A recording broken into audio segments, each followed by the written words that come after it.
will be a predictable and consistent place for investment.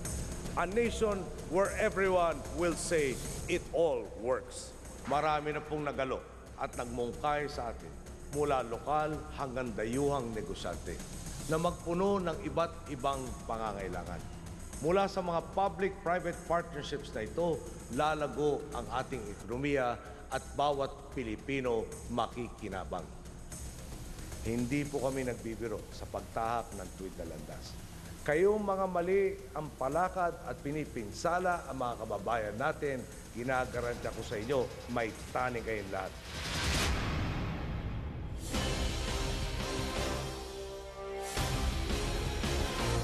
Welcome back. The President says the Philippines is open for business. That means cutting red tape, lowering energy costs, and improving infrastructure. Along that line, he said the government would bid out 10 public-private partnerships this year.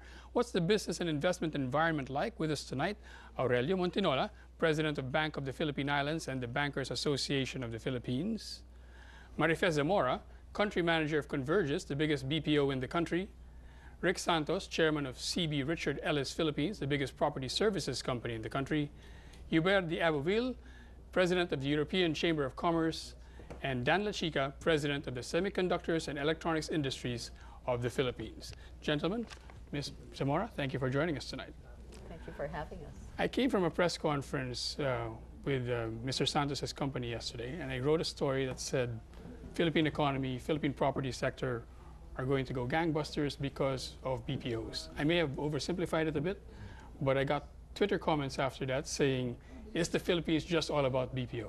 Mr. Montinola, you sit in a position where you can see the whole economy. Is it just BPO? Well, the first part on the BPOs is a great story. Foreign exchange, employment, good brand image for the Philippines. But when we look at our lending, we look at the banks in general, it's pretty broad-based. The lending growth is about 12% on the consumer, and on the provincial side, it goes anywhere from 15 to 20%. So extremely broad-based, all kinds of companies. You know, there's the schools, there's the hospitals, there's the real estate. The car is a bit up and down this year. Housing is good.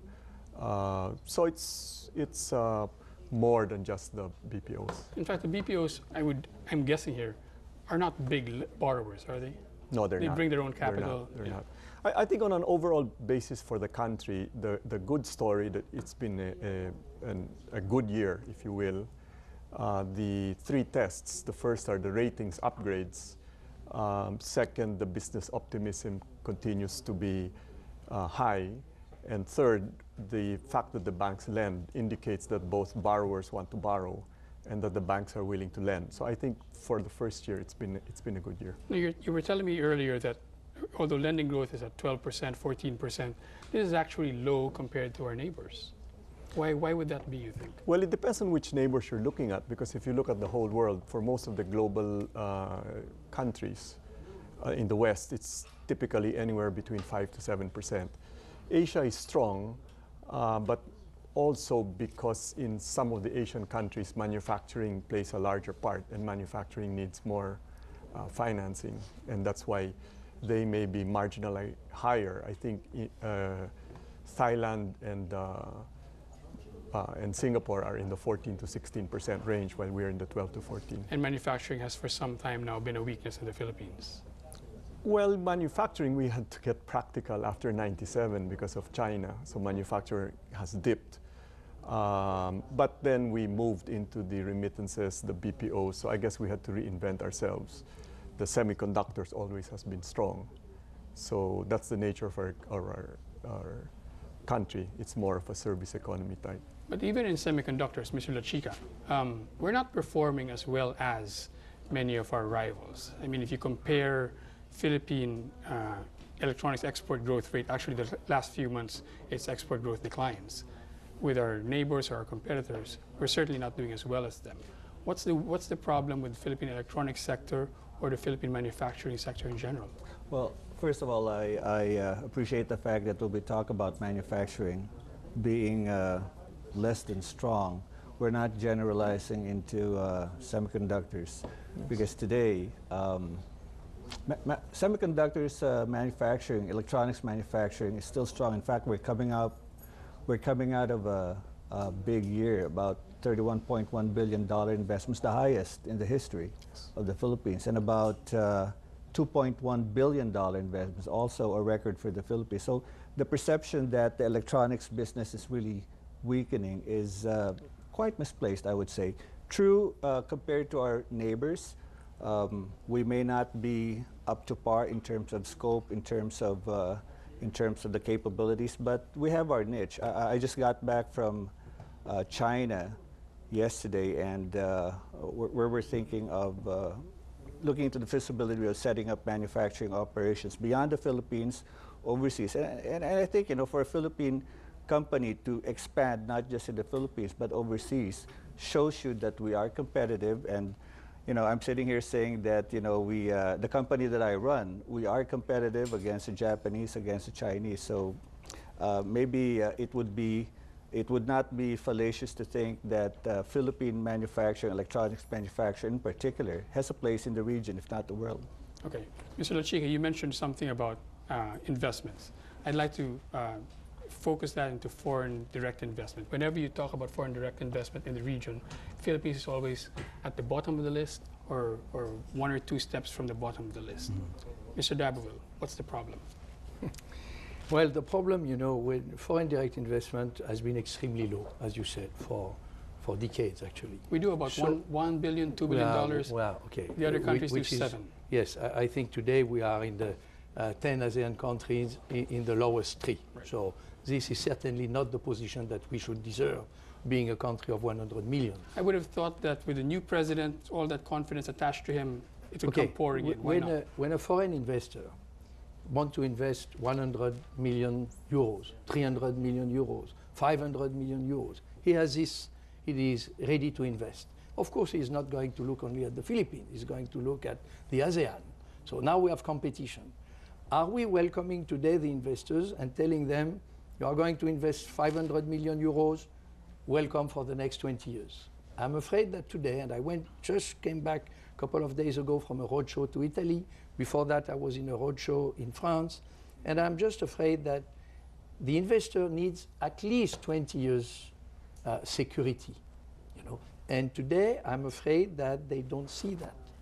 They see that we are more talking of a 5-year term. So one government after another government after another government. And then the contract is questioned. And then the contract may be questioned. So when you sign a contract on a D-Day, it's good for, it's written in marble. You have signed a contract, it's good, it must be good for 20 years. I think we should go out of the concept of one government, 5-year term. We should think of Philippine Inc. If you invest hundreds of millions, whether dollar or euros, you have to think that you are investing in the country. You have to have a long-term confidence. And I'm afraid today there is some kind of doubts, yes, if some contract can be renegotiated, so to speak. But if a new president comes in and sees a contract where he and his people see what they call onerous terms, yes, don't they have the right, don't they have the duty to their people to say, okay, first of all, we as the European Chamber of Commerce, we do not go into the details of the contract. We look at the concept. If there are questions, why not? We have to follow a certain process. The process should be, let's have a round table, let's put all the parties involved, whether government, private sector, embassies, you know, let's put on the table the vision that we have of the contract. Why is there any wrongdoing? A, B, C, D. What is the position of the companies that have invested, that have signed a contract for the next so many years? And then we find a solution. I mean, in our business life, in our families, we are always facing problems. How do? We sit down, we work on a solution, and we apply the solution. But here maybe on what you are leading at, I think is the fact that some contract may be unilaterally renegotiated or cancelled. That's the problem. in your case, we're talking under two European companies, a RoRo contract and a lake dredging contract. That is correct. Has that happened? Has the government said, let's meet, let's talk about it? Well, in fact, I was traveling, as I said, to Italy for a roadshow, And I read some article that came out recently wherein President Aquino has suggested that DFA Secretary would invite us for a discussion and give us some good points. So I'm very eager, actually, to meet with the Secretary and see the bottom of these things. And if we can help, we will indeed. Mr. Santos, is that the message that comes across from the Philippines? This president has renegotiated or said he's reviewing several contracts, not just with foreign companies, but with local companies as well. Is there a message being sent out to the world that this is not yet a place to do business? Yeah, I think the opportunities, I think a lot of these issues we've gone over in the past, but I think you have to look at the big picture. You have to look at the macroeconomic fundamentals of the country, which are fantastic. I mean, in terms of Asia, where the Philippines sits within that context, within Southeast Asia, I mean, look at the office sector. I mean, the BPO sector, I mean, it's with office take-up in Singapore at 150,000 square meters. It'll be 350,000 square meters. Everybody knows the IT BPO story. With the same token, many of these companies employ 10, 20, 30,000 people. So, in effect, those are foreign investors. Groups like the Zuila Group putting capital in here to build a 7 billion peso state-of-the-art pre-certified LEED Gold office building. So you're seeing it. Never, I've been back here since 1994, never have I seen so many foreign investors coming into town and being so comfortable with the president. He was the #1 choice of foreign investors, but also from a cabinet perspective, they've also been very impressed by the cabinet. They see the government as being world class. Yes, there are challenges, but also in terms of an Asia scope, people think they can make money within Southeast Asia. So the Philippines is back on the radar screen. It's really up to us, the group now, to look at if that's going to be possible to get traction on some of that optimism. And yes, the rule of law and all these things we talked about are important, but the macroeconomic fundamentals there, the investment climates there, people want to get engaged in public-private partnerships, in REITs, and a lot of these other vehicles. Mr. Mora, he was talking about these BPO companies that have 20 or 30,000 employees. That's you. That's right. Growth there unabated? Oh, definitely. Convergys today is a 25,000 strong manpower complement BPO company, and we grew to that number in 8 years. Now, let me tell you about the IT BPO industry, which to me is definitely a good news story. The IT BPO industry is the fastest growing employment sector of the country. It is also one of the highest revenue generating economic group in 2010.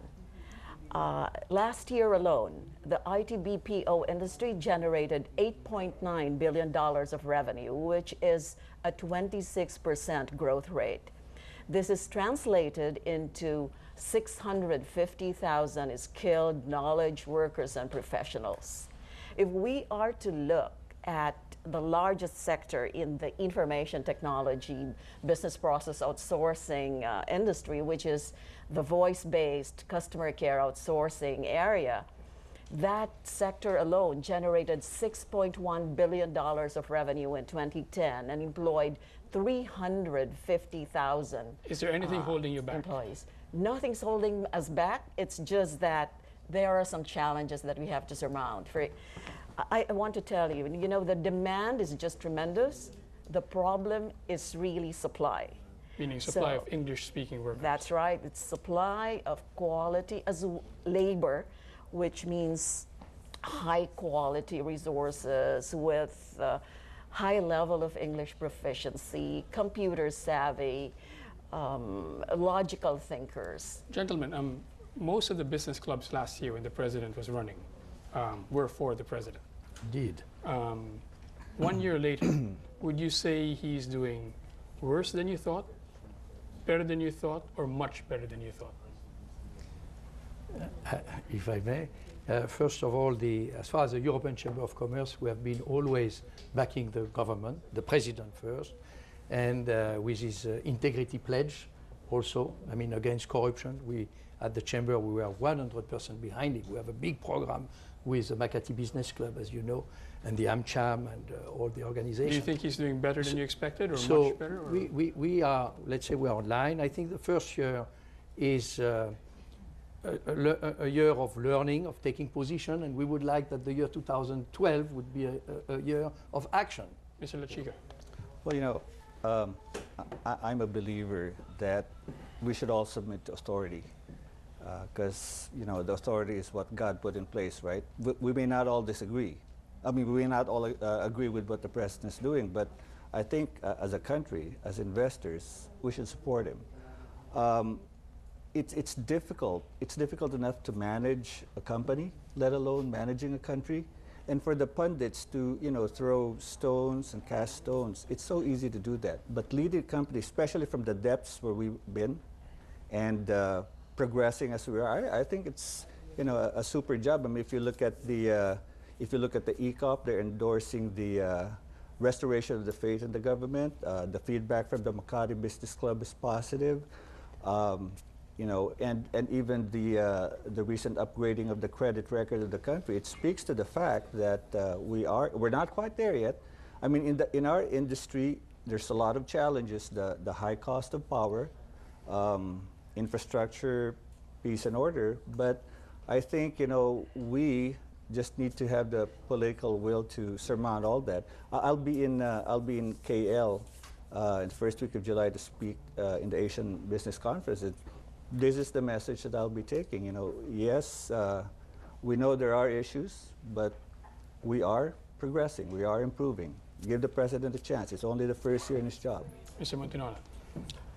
Well, from our point of view, it's a 6-year run, but the first year, better than expected. I think there were questions as to the competence of the president to run a government like this. He's picked very good professionals. You've seen the record. I think the upgrade again speaks a lot about it. I think some novel ideas also, the idea of the zero-based budgeting, so they've been able to look for all of the quote-unquote FAP that existed before. You have the conditional cash transfers. I guess he's focused on the less fortunate, if you will, or the people below the poverty line. Incidentally, just saving all of that interest cost, I think they saved about 20 billion because of the upgrade, and that's being used for the conditional cash transfer. So that's a clear transfer of funds in the right direction. No? So these are the thoughts that leave me, and then the proof is in the how people feel about him, and I think the business optimism surveys and even the SWS. Sure, it has dropped a bit, but it's still very high. Mr. Mora. You know, I'd like to quote a statement that was delivered by one of our clients. He said, you know, there is renewed optimism in the country because what we have is a governance of integrity. And, you know, I also give credit to this administration for being very supportive of the industry. Sometime in December, business processing professionals met with the economic and education ministers of President Aquino. And in that forum, Secretary Greg Domingo stood up and reiterated his support of what he said is one of the key sunshine industries of the country. And he said, definitely this government is going to continue its support of the growth of the industry. Also, the week after, President Aquino issued a funding for the Business Processing Association of the Philippines in the amount of 62 million pesos to be used for talent management, process improvement, as well as country marketing. Also, the Commission on Information Communications and Technology funded the BPAP, or a roadmap for the next 5 years. So you're happy with it? Definitely. Mr. Santos? Yeah, I think from both a businessman's perspective and both from American Chamber of Commerce perspective, I'd concur. I think he's done better. I think and it's not just from a real estate perspective. I think it's across a lot of the 7 sunrise industry we talked about in our Encarta document, whether it's agribusiness. I mean, the U.S. alone, they're exporting $1 billion in agriculture to the U.S., and the U.S. is exporting or sending $1 billion back here. I think from a foreign investor comfort point of view, Never in the last 15 years have foreign investors been so comfortable with coming in and taking a serious look. I mean, if you look at the cabinet, I mean, obviously with Secretary Purisima, Secretary Rojas, Secretary Domingo, a lot of these people were involved with pushing foreign investment from a DTI perspective, creating the whole BPO sector. So I think there's a belief you can come in a level playing field now and do extremely well, because where the Philippines sits within the world economy, and China's booming, Southeast Asia's booming, and the U.S. is down. So it's a great opportunity now for people to come in. And actually, we're getting foreign investors now to ask for peso exposure. Everybody's long on the peso, which is a real change for those of us around pre-97. So I think the opportunities are there, just a matter of locking in and getting traction on them. Okay, thanks very much. We're going to take one last break. This is The Economy and the President, a Business Nightly special. Stay with us.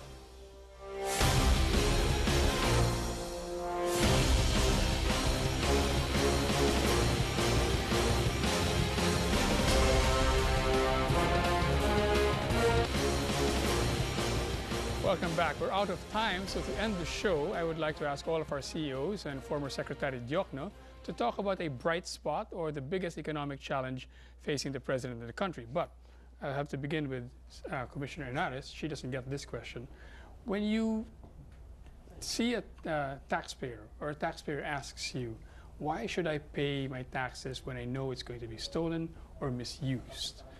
But the reverse of that, of course, is that if you don't pay your taxes, then we can't hire enough good people or enough people to provide the services. What do you tell a taxpayer like that? Well, in the first place, I always say, you know, as a citizen of this country, you have two obligations. One, to pay your taxes. Second, to make sure that the taxes you paid are used for the purpose it is intended. How do they do that second part? The second point, after the paying of taxes cannot be excused because the second part that the citizens are not doing. So after paying it, you have a further obligation to make sure to guard your government and make sure that those money goes to the projects where it is intended. But we all have full-time jobs. How do we do that? Well, by you're electing people, right? You should elect the right person in the first place. Second, you know, if it's also sometimes the citizens' fault, no? Sometimes I get to see congressmen and senators, and I see a long line of people asking for, because they came here for a vacation, then they don't have any fare going back, then they go to their congressman, senator, can I ask for fare going back? You know, if you do that, it's going to return several fold. They're going to take money from you more than what the fare they've given you, no? Because you're electing these kind of people and you're putting pressure on them. Where will they get the money? So those are things that I think there are two obligations for a citizen of a country, which he should fulfill and not make the other an excuse for not doing the first. Okay. Secretary Diokno, bright spot or biggest challenge? Biggest challenge, I think, is how to attract FDIs in this country. Last 10 years, we were the least. I mean, we attracted the least FDIs. We were expecting a surge. Is there a quick answer to that? I think credibility issue. I think contracts, honoring contracts. I think people have to, or investors have to be convinced that a contract is sacred and that the government is willing to back it. He's looking at you. Sanctity of contract, that's the key word. Mrs. Zamora, biggest challenge? Oh, the biggest challenge? You know, I really would like to ask all of our stakeholders, you know, government, especially Congress, the academe, the private sector, and definitely media, to collaborate, come together to help us support this industry, the IT BPO industry, that's highly dynamic and growing rapidly. If they come together, we can realize 25% growth on a year-on-year basis and end in 5 years with $25 billion of revenue and additional 1,300,000 new employees. Mr. Montinola? Yeah, bright spot, PPP. Biggest challenge, PPP.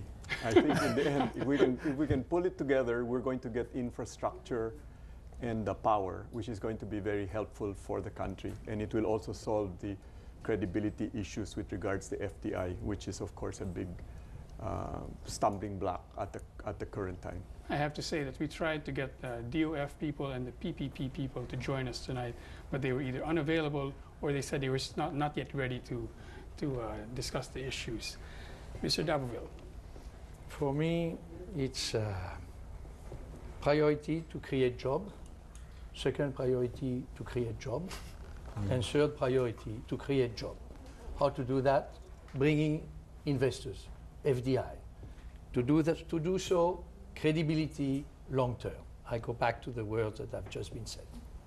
Then we have money that comes in, we have investors, we have long-term stability, and we create job. And this is the tragic point, I think, here in our country, is that we do not create enough job. Or people, if they have a job, it's 10, 20, 30% of the capacity of the work that they should be giving. Right. Mr. Lachica. Well, as I've said, we came from strong years, $31 billion investment, the FDI. We expect to grow the industry to about $50 billion by 2016. And we do have a roadmap for that, promoting jobs in assembly test manufacturing, automotive electronics, solar industry, the sunrise industry. But again, we need competitive operating costs. Employment could be upwards of 15 million Filipinos, both direct and indirect employment. We need a competitive work environment, power costs, infrastructure, like what was mentioned, but future sunny. Mr. Santos, last word to you. Yeah, really infrastructure, and infrastructure meaning following China's leads, the investment into airports, rails, and roads. And I think that's in terms of the biggest opportunity. In terms of biggest challenge, I think it's just confidence in the country. I think people need to speak about the Philippines, not just with passion, but also confidence in terms of all the good things that are going on here in those 7 sectors we've talked about. So confidence, and also broadcasting some of the good news stories. Right. You were saying that the problem in the Philippines is that it has a too free press compared with other of our neighbors. Yeah, absolutely. I mean, if you look at around the region, the press in China is censored, and the press in Singapore is controlled. Hong Kong's a small market. Indonesia, Malaysia, Vietnam. So Philippine press is a little bit too free, maybe. Well, here the only control, at least, is from my producer, who's telling me to shut this show down. Very good. And with that, it's time to say good night. Thank you to all our guests for coming over, and thank you to our viewers for joining us. The rundown is next, followed by Business Nightly. Enjoy the rest of your evening.